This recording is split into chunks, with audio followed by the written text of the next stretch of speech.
નમસ્કાર. News of Gandhinagar દૈનિક તારીખ 25/3/2024 હેડલાઇન્સ ટુડે.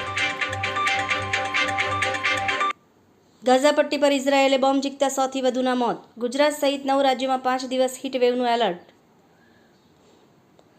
ધ્રુજાવી દેનારી ઘટના. ચાર્જિંગ પર લાગેલો મોબાઈલ થયો બ્લાસ્ટ. આગ લાગતા 4 બાળકોના મોત. કોણ છે અજય રાય, જેમને બે પરાજય છતાં પીએમ મોદી સામે ચૂંટણી મેદાનમાં ઉતારી રહી છે કોંગ્રેસ.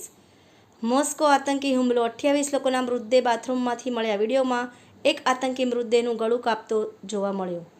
હોળી સ્પેશિયલ. ટાટા ગ્રુપની કંપની ટાટા કેમિકલ્સને આવકવેરા વિભાગ તરફથી નોટિસ મળી.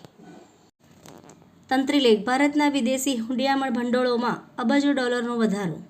ટ્રાફિક સિગ્નલની લાલ, પીળા, ઓરેન્જ લાઇટ સિગ્નલો, માણસો વગેરે હટાવી બંદૂકવાલે બાબા હાયર કરી દો. ભરત વૈષ્ણવ. વાંચવા જેવો લેખ.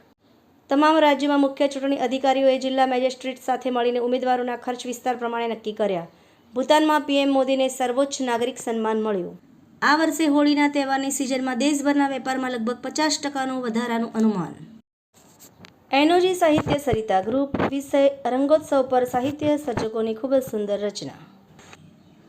લોકસભા સામાન્ય ચૂંટણી 2024 અચૂક મતદાન કરો. ગાંધીનગર જિલ્લા ચૂંટણી અધિકારી શ્રી મેહુલ દવેએ કલોલ મત વિભાગમાં ચૂંટણીમાં ફરજ અદા કરનાર અધિકારી કર્મચારીઓ સાથે બેઠક યોજાઈ. વાભિક સમાજના 40 પરિવારોને કરાયું દાન.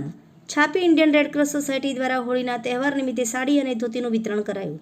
વાયબ્રન્ટ વિદ્યાલયમાં ધૂળેટીનો રંગોત્સવ ઉજવવામાં આવ્યો. ચાણસ્મા તાલુકાના બ્રાહ્મણવાડા ગામે હોળીના દિવસે માતાઓની યોજાઈ અનોખી દોડ. ભાજપમાં ઉમેદવારો સામે અંદરોઅંદર આંતરિક અસંતોષ. હજુ ઘણા નામ બદલાય તેવી શક્યતા. જૂનાગઢના અભિનેત્રીને હાથ સે હાથ જોડો એવોર્ડથી સન્માનિત કરવામાં આવ્યા.